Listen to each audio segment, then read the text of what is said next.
Good morning. So I'll begin with something that was asked in the last lecture. Why do we say a cavity radiates at a like a black body, right? Yes, sir. Yeah.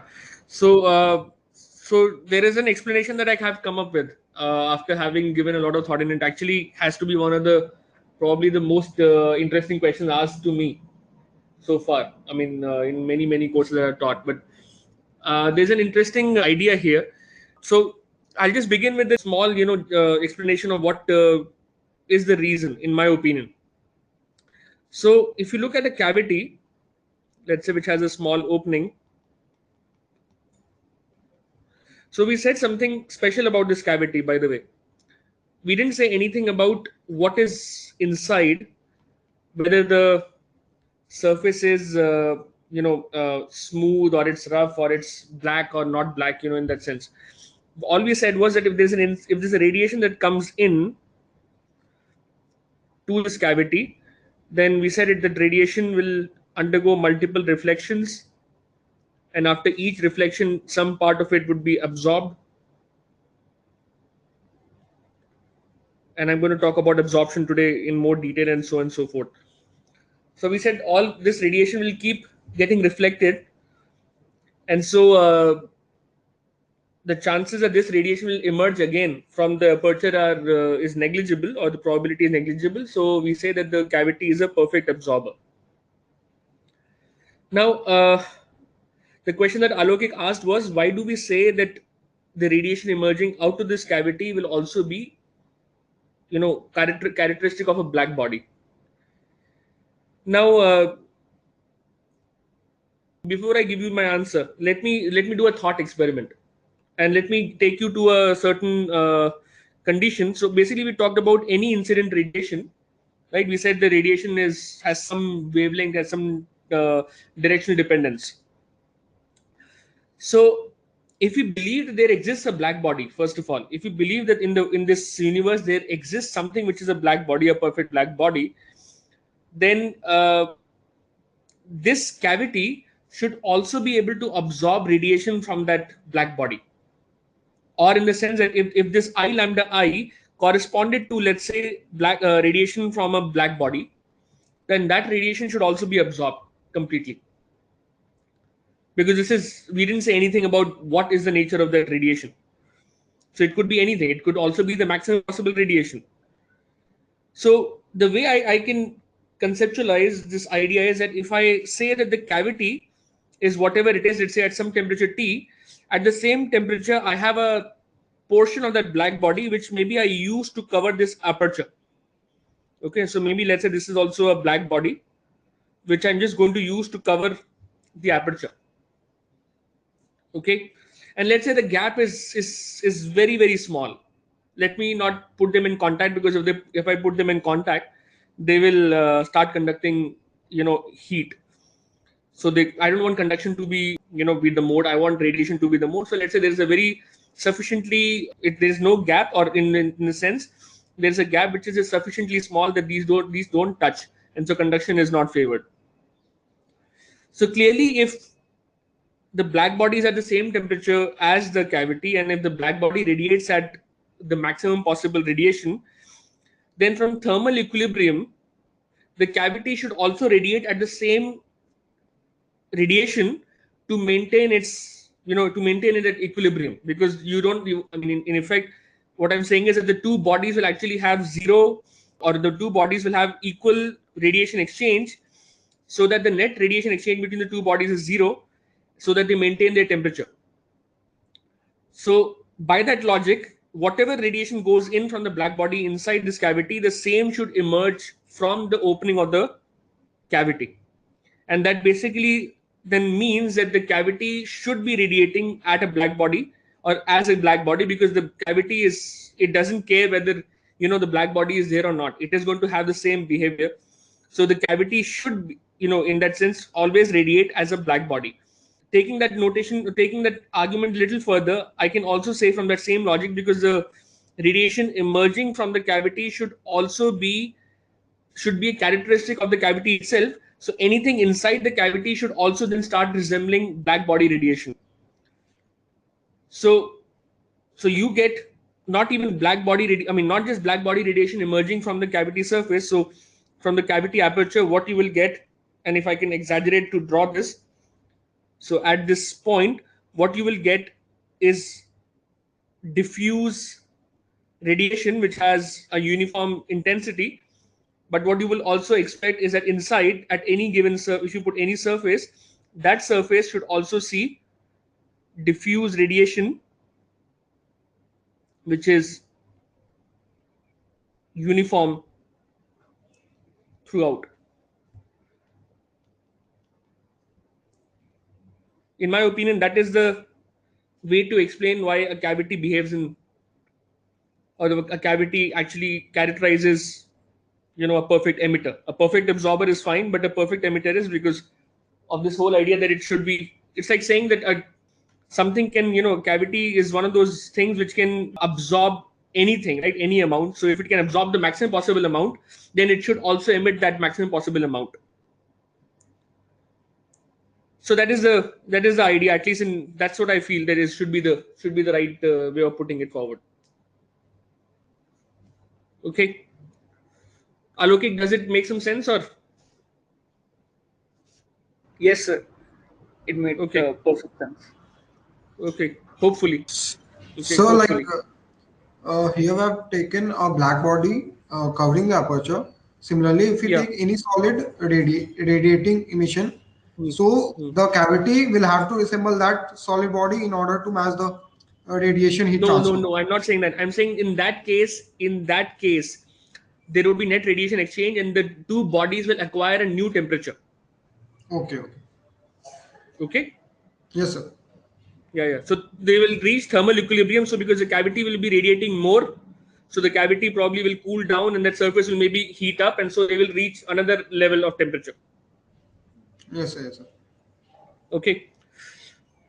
So anyway, so that's the whole point. So let me move forward from emission characteristics that we covered in the last lecture, and let me talk about some other surface characteristics that we need to do some basic radiation calculations.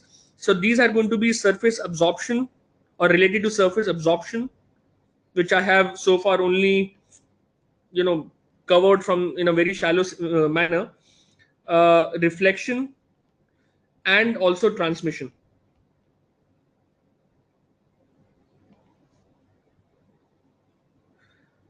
So we'll define three properties for these three phenomena with relation to radiation on a surface.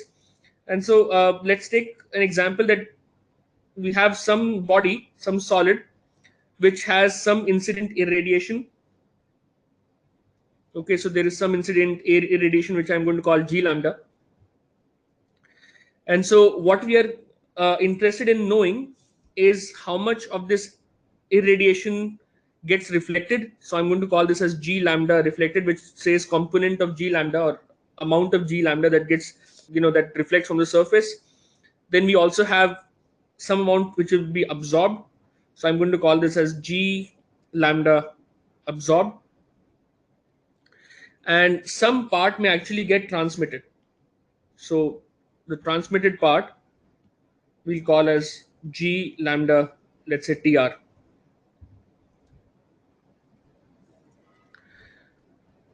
Okay. Typically, transmission only happens when we have a semi-transparent medium, such as glass or water. Okay, so let's say for now we consider semi-transparent medium or a semi-transparent solid, or medium is fine actually. Then means glass is not or water is not a solid anyway. So semi-transparent medium, okay, which will allow some amount of radiation to be transmitted through. So if we do a simple energy balance, okay, we know that G lambda should be equal to G lambda, let's say reflected, plus G lambda absorbed, plus G lambda transmitted. And that is based on just the basic balance. If I draw a control volume maybe on the surface, and just do say how much is coming in and how much is going out. So using that control volume, we can do this kind of, or at least write this conservation equation. Now that is the easy part.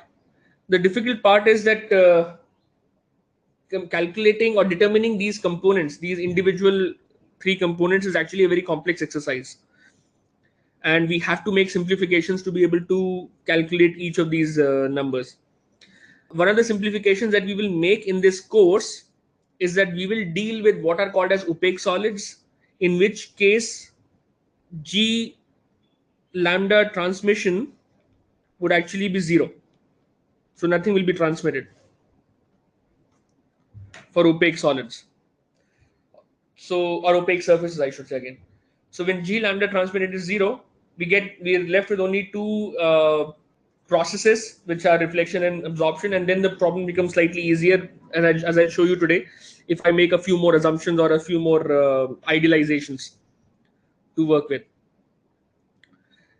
Okay, but we will get to that later. For now, let's assume that all 3 components are there in this general exercise of irradiation reaching a surface and then getting split up into 3 components, which are reflected part, absorbed part, and transmission or transmitted part.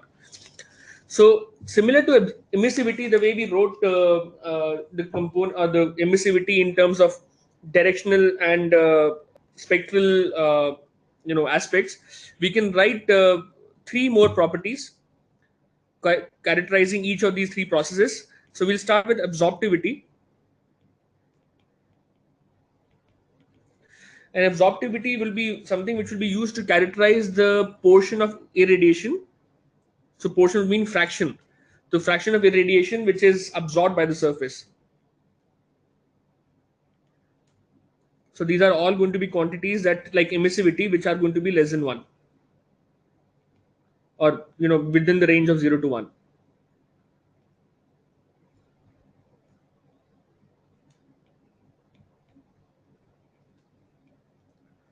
So we can define spectral, directional, absorptivity, which is very similar to how we define spectral, directional, emissivity. So the symbol I'm going to use for absorptivity is alpha. Okay, so alpha lambda theta phi is going to be the amount of incident radiation that is absorbed. So notice the choice of my subscripts. I am now saying I lambda, of course lambda denotes spectral. I in this case is denoting incident radiation, okay, or in radiation corresponding to, or radiation intensity corresponding to irradiation on a surface, and ABS then becomes of course absorption. So this, which is at for function of lambda theta phi, versus the incident radiation on a surface.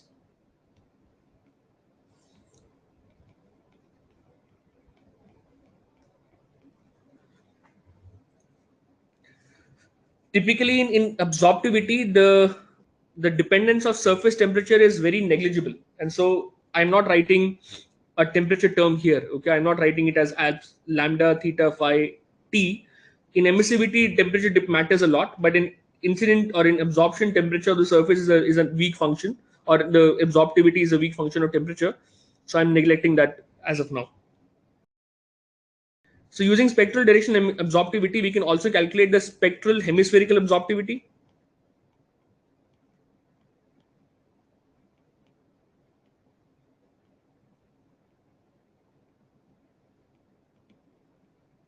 Okay, so spectral hemispherical absorptivity would mean epsilon or alpha lambda. Okay, oh, by the way, I forgot to put subscripts here. Sorry, nobody reminded me. So alpha as a function with subscript lambda theta. So alpha lambda, which is going to be a function of lambda, that would be the portion of irradiation absorbed, spectral irradiation absorbed, versus portion of, or rather versus spectral irradiation incident or spectral irradiation on the surface. So this can be written in the form of integrals. So we can have the numerator as integral 0 to 2 pi, 0 to pi by 2 of alpha lambda theta phi, I lambda theta phi, cosine theta, sine theta, d theta d phi, versus how much is the total intensity of radiation of irradiation. So I lambda theta phi cosine theta sine theta d theta d phi. Very similar to spectral emissivity. So I'm going to use hemispherical not very often. We know that it's hemispherical when we're calling it as spectral. Or when we don't use the word directional, it sort of implies that it is already average over all directions. And finally, from spectral, we can calculate the total hemispherical absorptivity,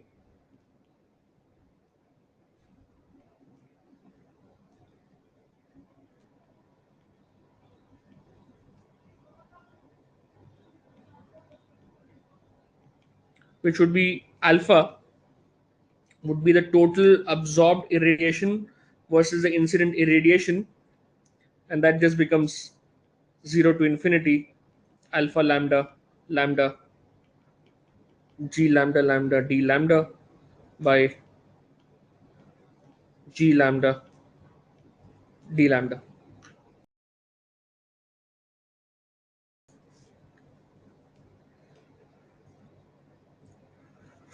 Okay. Now, in most engineering calculations that mechanical engineers deal with, and what you will also mostly deal with in this course, we will, typically we will solve problems where the source of the irradiation is known. The simplest case is solar radiation, where we know the temperature of the sun, and we can actually assume that the sun behaves like a black body, and so the irradiation is fairly well defined in that sense, that that the uh, that this g lambda, which I've written here, would actually correspond to spectral radiation coming from a black body. So for example, if I'm dealing with the sun, which is, let's say I assume it as a black body at 5800 Kelvin, I can define this, or I can approximate the total absorptivity of a surface from irradiation from a sun to be integral 0 to infinity alpha lambda lambda e lambda b, which is the irradiation, or which is the emission from the sun as it's behaving as a black body at lambda 5800 Kelvin. So lambda would mean it's wavelength dependence, and of course 5800 Kelvin because it's temperature dependence, d lambda by 0 to infinity e lambda b lambda 5800 Kelvin d lambda.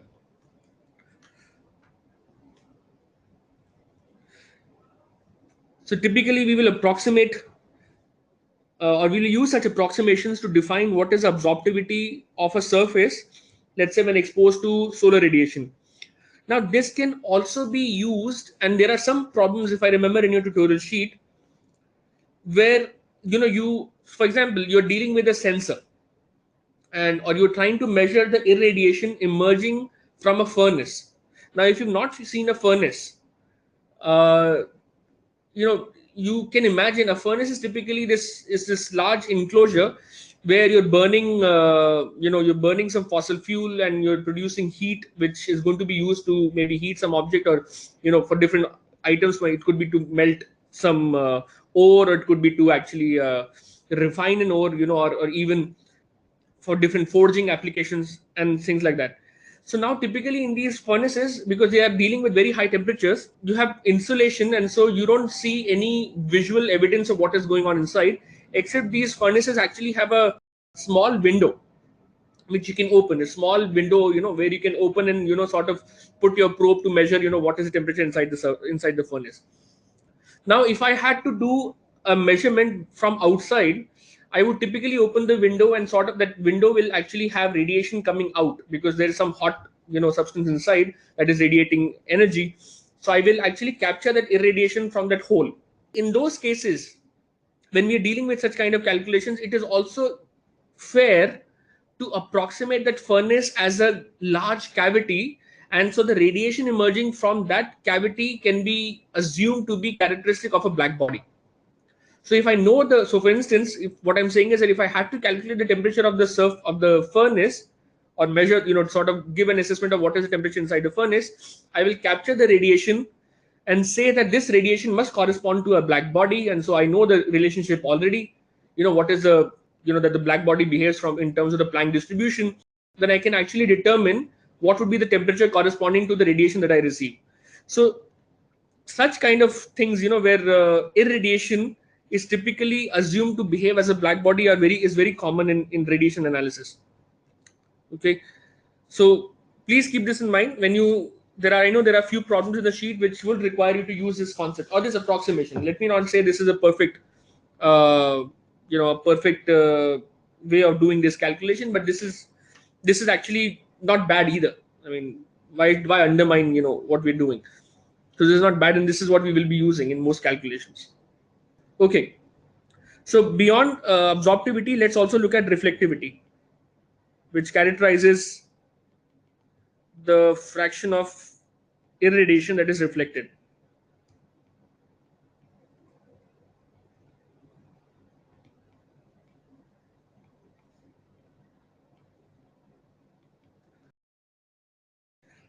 So we can define again spectral,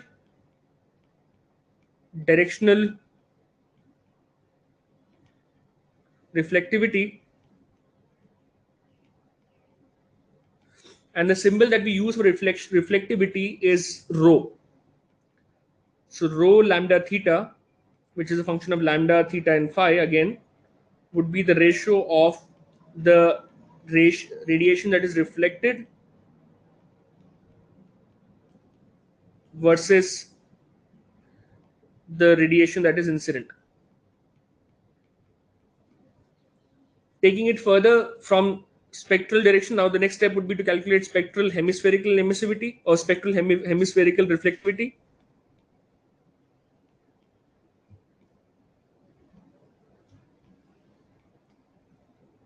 which will be given by the symbol rho lambda as a function of lambda. That would be just the irradiation reflected versus irradiation received, and that becomes integral again 0 to 2 pi, 0 to pi by 2, sorry, rho lambda theta, lambda theta phi,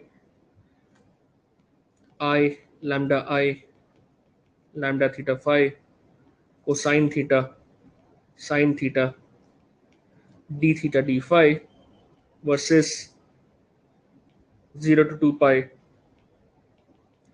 0 to pi by 2, I lambda I, lambda theta phi, cosine theta, sine theta, d theta d phi.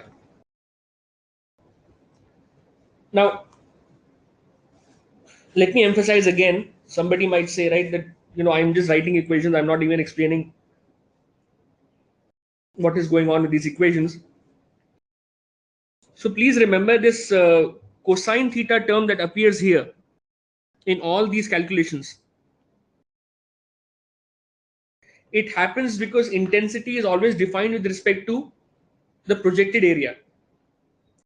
So when you actually calculate the radiant, the amount of heat transfer, you actually have to multiply by cosine theta, and then we take the ratio of the radiation with the actual surface area. So the cosine theta appears for a specific reason, okay? Because the intensity is always defined with respect to projected area, okay? Not because I like cosine theta there, or so I have some particular affinity to cosine theta, so I'm just pushing it through everywhere. So we get spectral hemispherical reflectivity similar to the spectral hemispherical absorptivity, and then we can also define the total hemispherical reflectivity,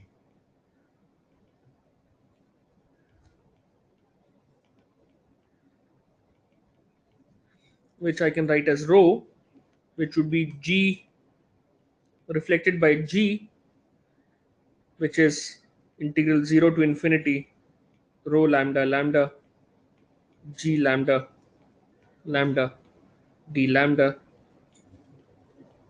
by G lambda d lambda. Okay. Now there are some special surfaces which I want to discuss today, which have certain characteristics of reflection. So let me take one surface. Say that on this surface, on this surface, there is some radiation that is incident. So maybe there is this incident irradiation. So this is our incident radiation. Say this surface is one which reflects this incident irradiation, or this irradiation in a very special way, that it sort of reflects in all directions and without any preference to a particular direction. So what it means is, if it reflects sort of, in a way that the radiation reflected from the surface is the same in all directions, which is what we call as diffuse radiation. So if the reflection leads to the intensity of reflected radiation, reflected radiation to be only a function of lambda and not a function of direction, then we call that surface as a diffuse surface.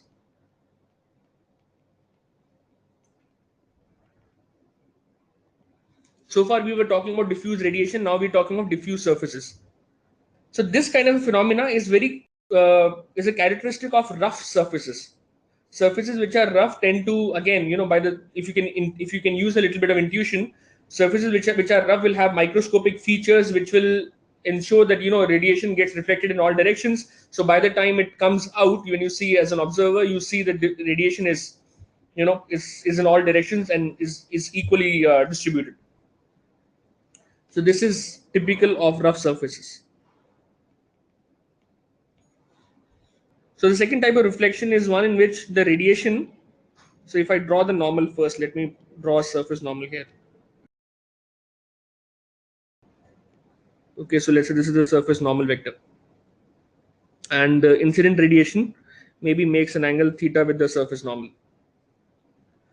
So the second type of situation is one in which the reflected radiation makes the same angle as the incident radiation. So this is reflected. In this case, where the incident or the reflected radiation makes the same angle as reflected radiation, we call the reflection as specular, or we call it as specular reflection.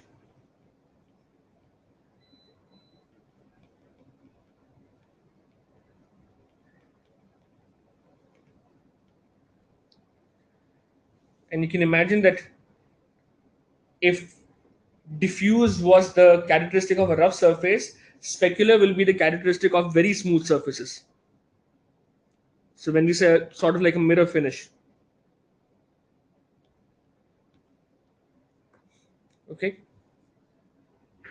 so polished surfaces, very smooth surfaces will actually behave in this manner, that the reflected radiation will have the same angle as the incident radiation. So this is about reflection. Now let's do the last property before I move to something which is very, very important in this course. So let's also look at transmissivity. Now, in most scenarios in this course, as I said, we will be dealing with opaque surfaces, so transmissivity will not be a big issue. But anyway, we can still define. I'm not going to go into definition of now the spectral direction transmissivity. Let's just say transmissivity is denoted by the symbol tau. So spectral hemispherical transmissivity, which would be tau lambda, will be a function or will be a ratio of the radiation transmitted versus the radiation incident on the surface, and total hemispherical transmissivity tau will be the ratio of transmitted radiation versus the incident radiation, which in terms of wavelengths will be g lambda. Should not say g lambda straight away, I should say first tau lambda g lambda d lambda versus g lambda d lambda. But anyway, I'm saying transmissivity is not very important in this course, so we are not going to spend too much time on this. But needless to say, one thing that we can now understand, or at least I hope you can figure out now, is that if I look at the conservation equation, which I wrote at the beginning of this section, I said G lambda is divided into three components, right? It's basically some part goes in reflection, some part goes in absorption, and some part goes in transmission. So I can clearly say that alpha lambda plus rho lambda plus tau lambda is equal to 1. That's just by conservation. And similarly, alpha plus rho plus tau is also equal to 1. So what it means is that knowing any two properties, I can calculate the third one. And so I don't need to have independently, I don't need to know the independent variation of all three quantities. Knowing two, you can always figure out the third one. The other thing is, if you have an opaque medium, as I said, for an opaque medium, tau will be 0.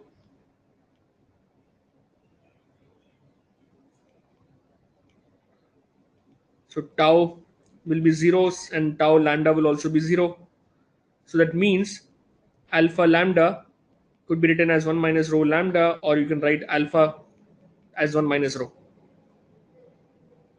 So that problem becomes even more simpler there when you are dealing with an opaque medium. And that is what actually we will do mostly in this course. We will be dealing with mediums which are opaque and make it easier for us to do some calculations on radiative heat exchange between different bodies. In fact, I remember in JE syllabus there used to be at least one portion on the Stephen Boltzmann law, and we used to say that there are two bodies, and to tell us, to say how much radiation they exchange from between each other. So that actually works for opaque medium, and I'll make a few more assumptions which I'll start today now to actually get to that stage. How do we even get to that equation that we write it as a sigma a t, let's say t1 to the power 4 minus t2 to the power 4. How did we get there? So we will try, and in this lecture or by the next lecture we will actually get there on how that equation even comes out. Okay, so these are properties that we will now use. And so now I move to probably the most important law in radiation, and there's a lot of dispute about this law, but this law is called as Kirchhoff's law. It is not Kirchhoff's law. I don't know why some people call it as Kirchhoff. It is Kirchhoff. So Kirchhoff's law actually deals with a very, very special scenario. It deals with conditions under which emission and absorption properties are going to be equal. So it deals with scenarios or situations under which emission and absorption properties are equal. And we will discuss three forms of this law. Okay, I will try and give you the overall picture. You can actually work out each of those. I'll give you the higher order picture. The lower order ones, or the more basic ones, you can easily derive using whatever we have covered so far in this course. And these are not very difficult to derive. I mean, this is just based on simple equilibrium conditions. So what Kirchhoff law deals with is something like this. Let's say we have a large enclosure. Okay, let's say we have a very large enclosure which is at some temperature Ts.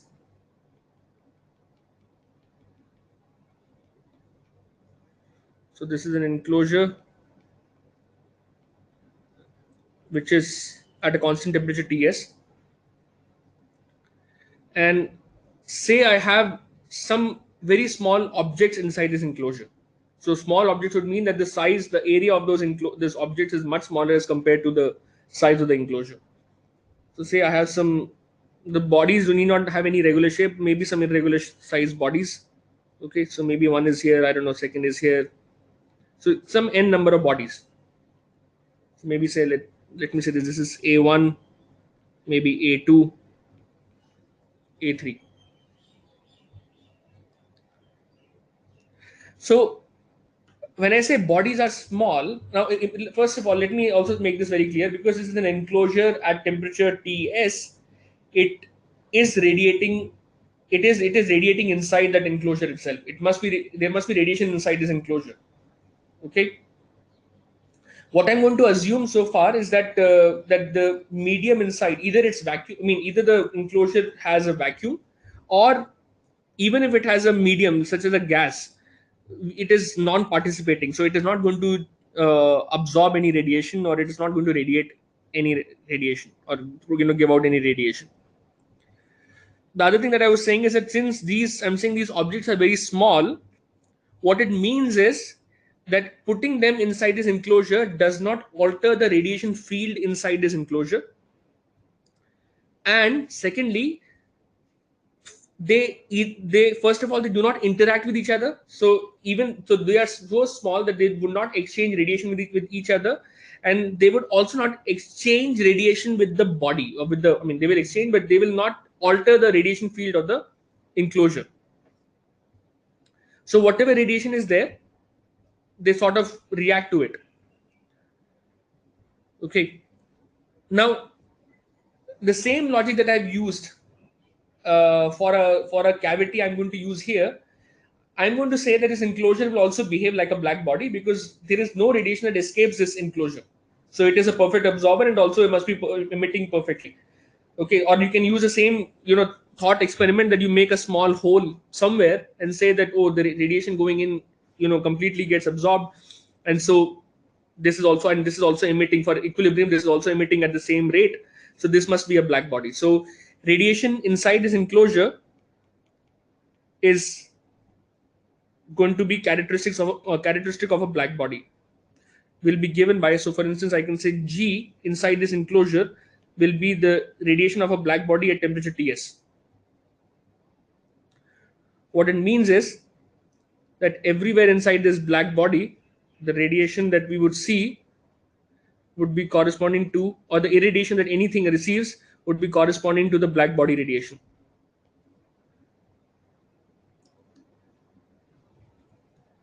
Now each body will also be emitting its own radiation. So for instance, this body must be emitting, let's say, some E1, and let's say the body is at some temperature T1. I mean, I have not defined that, but let's say this is T1, this is T2, this is T3. And let's look at problem at a steady state level. Okay, let's look at what happens at steady state.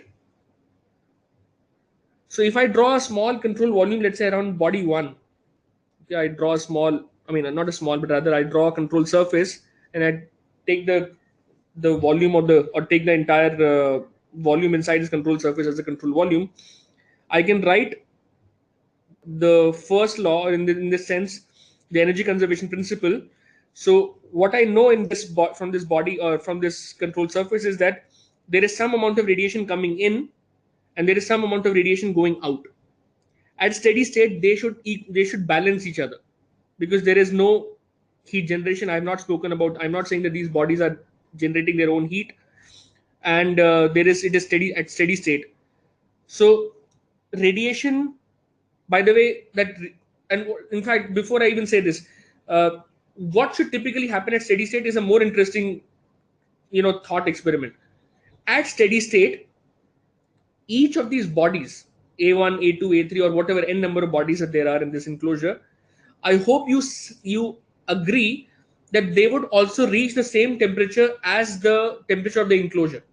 I mean, that would be steady state, because they will not be able to exchange any more radiation from that point on, right? Net radiation. So at steady state,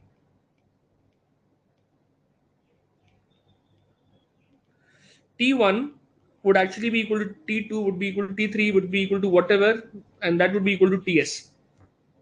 All bodies would actually have reached thermal equilibrium with each other at steady state, not in the transient state. Okay, initially they would exchange.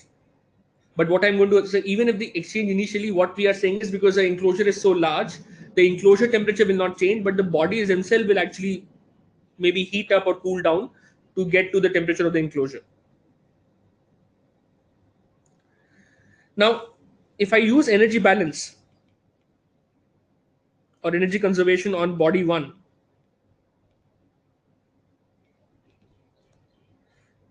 the amount of radiation that this body receives is, of course, is G, but then it is not taking all of G. Some part of G gets reflected, and let's assume these are opaque solids, so some part gets reflected. So what it absorbs would be alpha 1 times G times A1. That is the amount of heat that it is absorbing.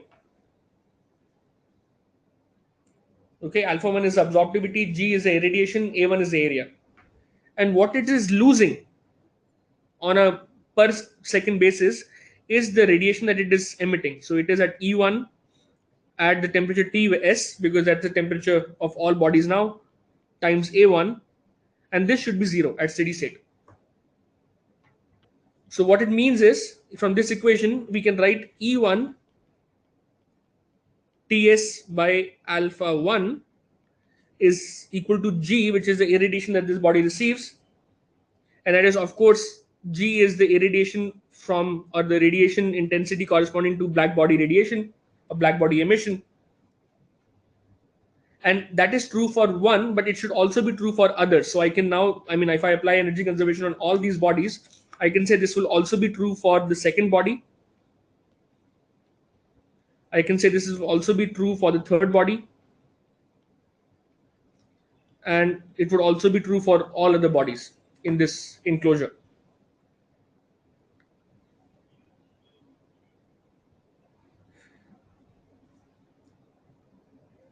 So I can take this one step further now. We can divide the whole equation, this whole thing, by EBTS. So I will get E1 TS by alpha 1 EBTS to be equal to E2 TS by alpha 2 EBTS, and that would be equal to E3 whatever, and that is actually equal to 1.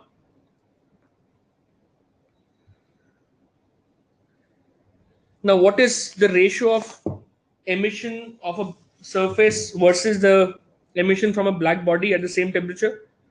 So that becomes epsilon 1. E1 by EB becomes epsilon 1.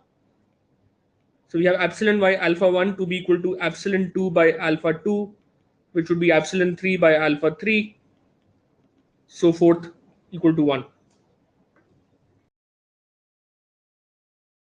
So this is what is the first form of Kirchhoff's law that I wanted to derive today, that this is what it's saying is that the emissivity of each surface in this enclosure will be equal to its absorptivity at steady state. Okay, so for all surfaces in this enclosure, alpha is equal to epsilon. So, and why is this important? As we will see, this, as I was saying throughout, this simplifies radiation calculations, especially when you are dealing with surfaces, or dealing with many surfaces. If it's a many surface problem, for instance, in my room right now, I have many bodies that are radiating energy. So when we're dealing with such systems, it becomes easier to be able to use this as one of the assumptions to be able to calculate what would be the net radiation exchange at any given moment of time. But there are some assumptions that we have used to derive this equation, so it is not always applicable, by the way. So let me make note of those assumptions. So the assumption that we made to derive this was that the irradiation that each body receives is from a black body, because we assume the surface or the enclosure to be a black body, at the same temperature as the solid, or as the surface of the solid. So there are multiple things being said here. One is that it's a black body, the enclosure is a black body. The same is that the second is the temperature of the surface is the same as the temperature of the enclosure. So clearly, it would not make any sense to apply this to real life scenarios where we are dealing, let's say, in a room, and I just walk in and I have some radiation exchange with the surroundings. So typically, you will notice that winters are harsh. So winters are harsh not because uh, of course we're losing heat from our body, but we're losing heat because of radiation. So the walls appear cooler. If you walk into a room, you suddenly feel like you're being, energy is being pulled out of you. It is basically because of radiation. So if I want to apply it there, I cannot apply, because the walls may be at a certain different temperature as me, who is maybe at, the core temperature is about 37 degrees Celsius. Okay, so we'll see how this can be used in these real life scenarios. So this was the first form. The second form is can be written in terms of spectral distributions, or in terms of spectral quantities. So if I write in terms of spectral properties, I can write the second form of the Kirchhoff's law as second form as epsilon lambda to be equal to, sorry, alpha lambda to be equal to epsilon lambda. And I'll show you this is applicable. Now, in a short while, I'll show you this is applicable if the irradiation is diffuse. So this is if irradiation on the surface is diffuse, or if the surface is diffuse. And I'll just show you in a short while, how this comes out to be. The third form, which is always applicable, and that's based on the definition of intensities, and this I ask you to derive on your own to figure out why it works like this. The third form is that the spectral directional absorptivity is always equal to the spectral directional emissivity. So this is always applicable at steady state in this problem. And the hint I can give you is that these quantities, so alpha lambda and alpha, let's say, or epsilon and epsilon lambda, they depend on the spectral distribution. They depend on wavelengths, and they depend on direction. But alpha lambda theta and epsilon lambda theta do not depend on the entire spectrum. They depend on one particular wavelength, one particular direction. So the conservation there is much more simpler. And so since they're independent of directional and spectral distributions, they always remain equal. So that is always applicable. Okay. So what we'll now do is we'll look at conditions under which I can apply Kirchhoff's rule, or Kirchhoff's law, which is epsilon equal to alpha.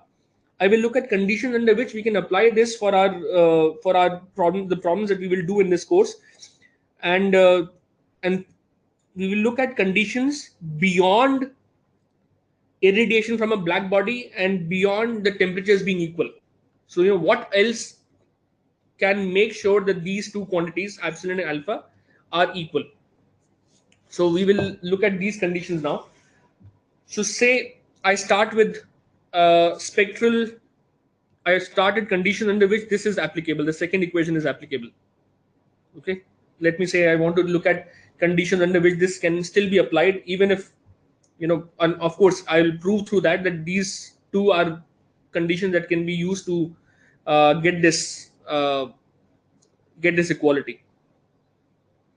So to do this, let me define, or let me write what epsilon lambda will be in spectral terms. So epsilon lambda will actually be integral 0 to infinity, or rather 0 to 2 pi 0 to pi by 2 of epsilon lambda theta cosine theta sine theta d phi by integral 0 to 2 pi 0 to pi by 2 cosine theta sine theta d phi. And let me say under what conditions is this equal to alpha lambda, which alpha lambda is integral 0 to 2 pi 0 to pi by 2 alpha lambda theta I lambda I cosine theta sine theta d phi by 0 to 2 pi and 0 to pi by 2 of I lambda I cosine theta sine theta d phi, which I'm saying is the spectral absorptivity, the total or the spectral hemispherical absorptivity. So this is the question now. So under what conditions can we get this equality to be satisfied? So if you observe now, I said alpha lambda theta and epsilon lambda theta are always equal. So we can say that alpha lambda and epsilon lambda will be equal under two scenarios. The two scenarios are if, and please observe carefully, if I lambda I, which is a function of lambda theta phi, if I lambda I is independent of direction. If it was independent of direction, it need not be integrated, it would just come out, right? It would just come out and it would get cancelled from the numerator denominator. And since epsilon lambda theta is the same as alpha lambda theta, the two integrals will actually be the same. And so the two sides will actually be equal. So the first scenario for alpha lambda to be equal to epsilon lambda are either the irradiation is diffuse, which means I lambda I is independent of theta comma phi. So I hope you see this, right? I hope you can figure out that if this was independent, it would actually just jump out of the integral and get cancelled off. Or the second condition is if the surface was diffuse.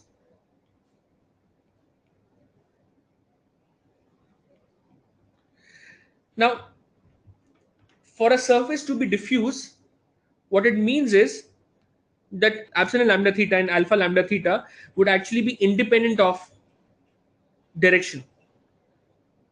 Okay, I think I wrote that right. I defined diffuse surface with regard to reflectivity. Yeah, I defined. So what I'm saying is the radiation. So the surface basically has no preference to a particular direction. So surface is diffuse would mean that alpha lambda theta and epsilon lambda theta and alpha lambda theta are now independent of the direction. And if that was the case,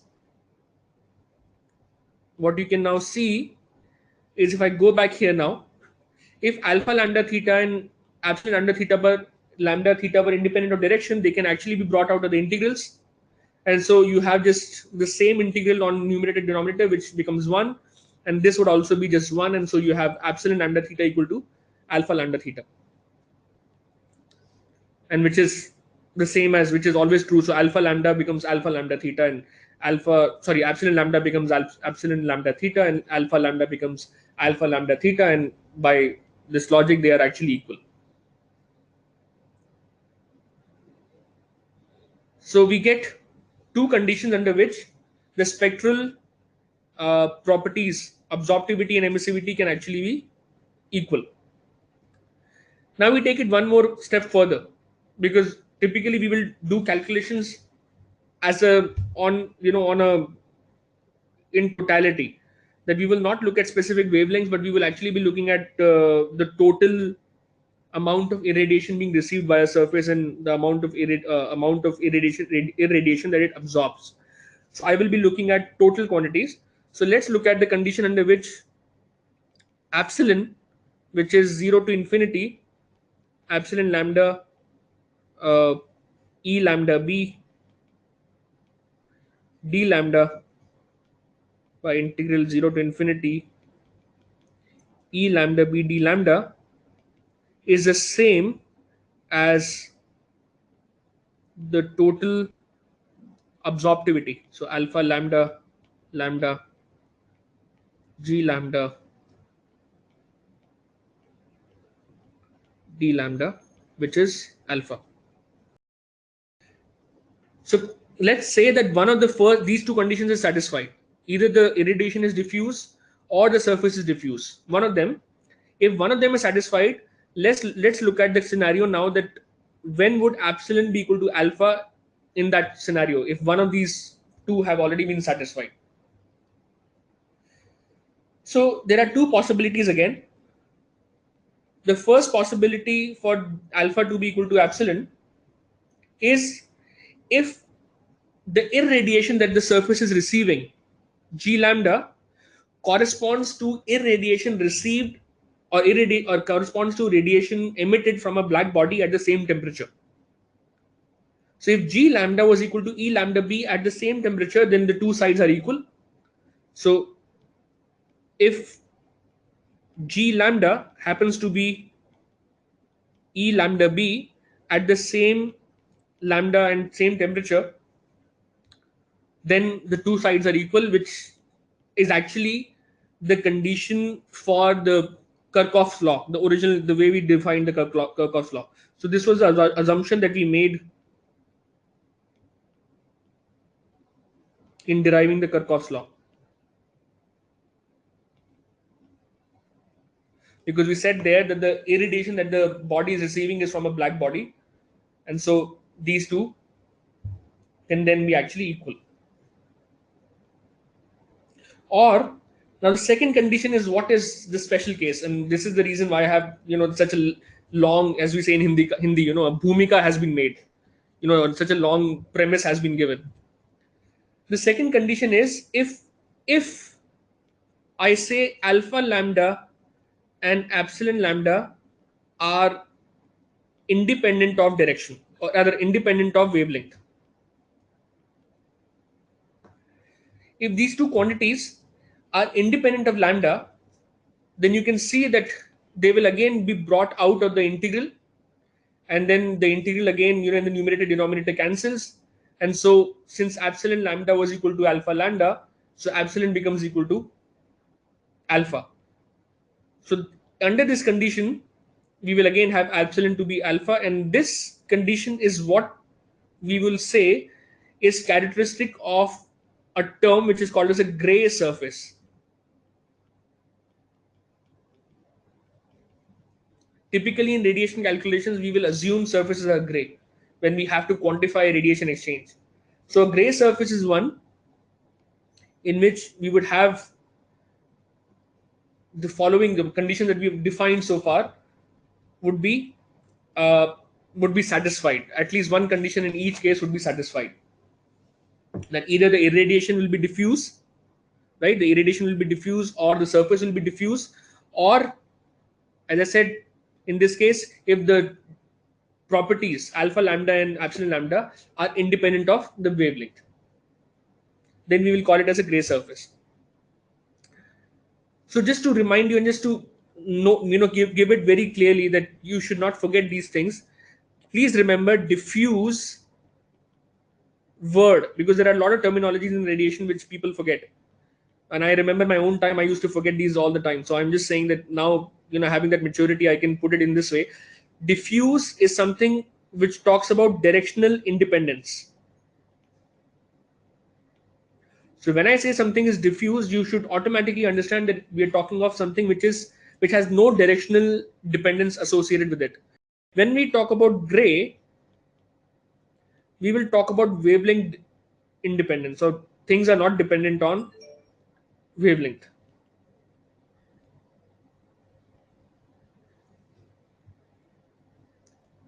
Okay, so keep these terms in your memory throughout.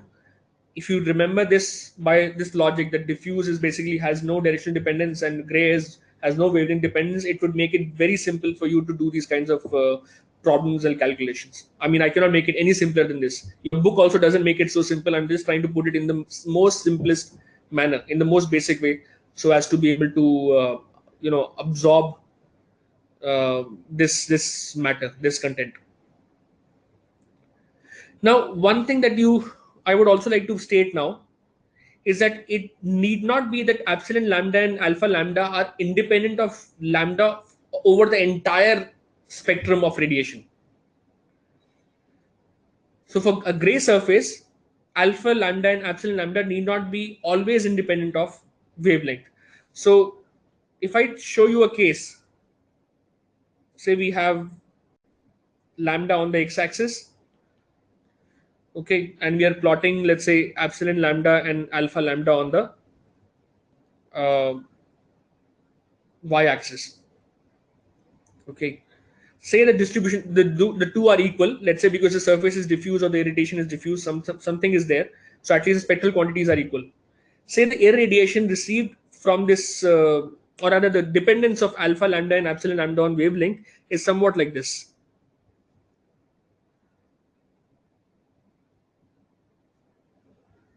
Okay, that they are, it is not constant. These values are not constant over all wavelengths. And let me mark some wavelengths here. So let's say there is a wavelength lambda 1 here, and let's say there is a wavelength lambda 4 here, and say these values are epsilon lambda naught, which is the same as alpha lambda naught. So they are constant over a region between lambda 1 and lambda 4. And now let me say that this body emits, or the body has a certain temperature.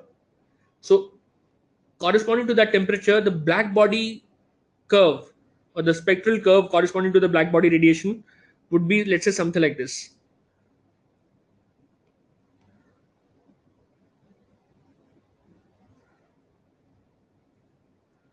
Okay, so let's say it starts at lambda 1 and it ends at maybe lambda 2. And the irradiation being received by this body, okay, is somewhat like this.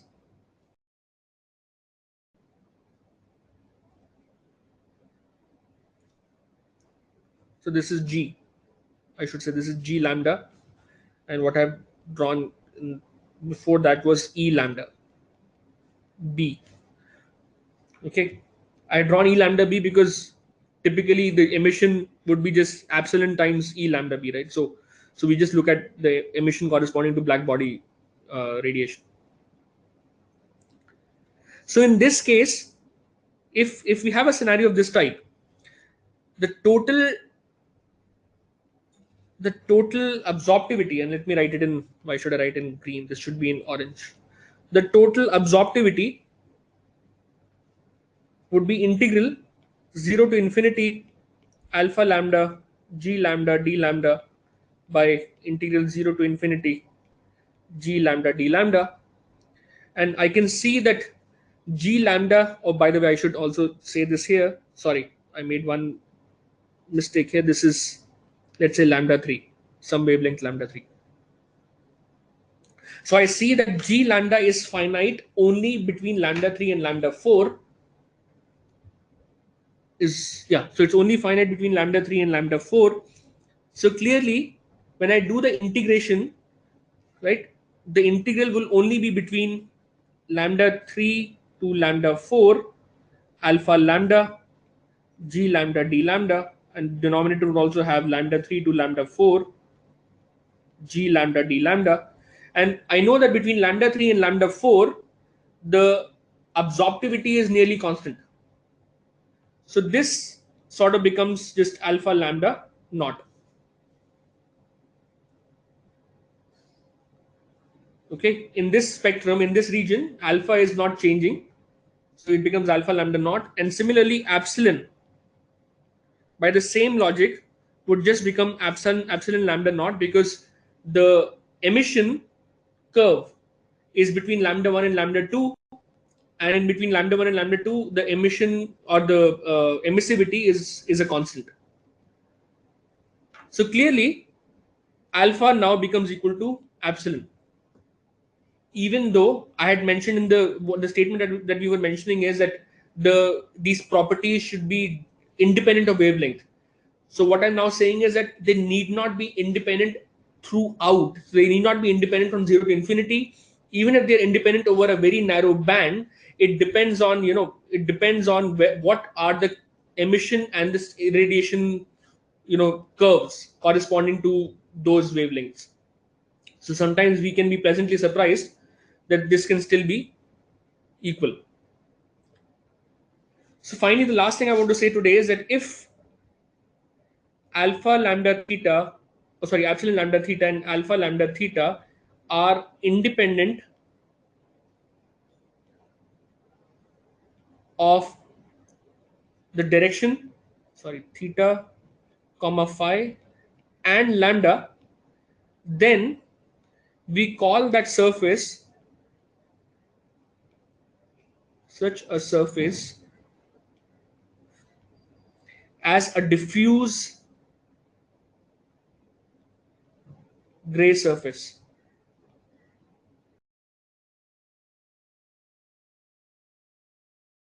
So there would be some problems in your sheet that you will see will specifically mention that consider this as a diffuse gray surface. So you should remember what is being spoken about. That the properties are both independent of direction and wavelength. Okay. So that is all I have for today. I think I've covered that particular chapter on radiation in whatever detail I could do. There is one section on environmental radiation that I have not covered, and I would request you to read that section, which is the last section on that chapter 12, which talks about two types of scattering. And I know you would have heard of these, Rayleigh and Mie scattering. So please read that. It is not something which is relevant to for our heat transfer calculation, but it is good to know.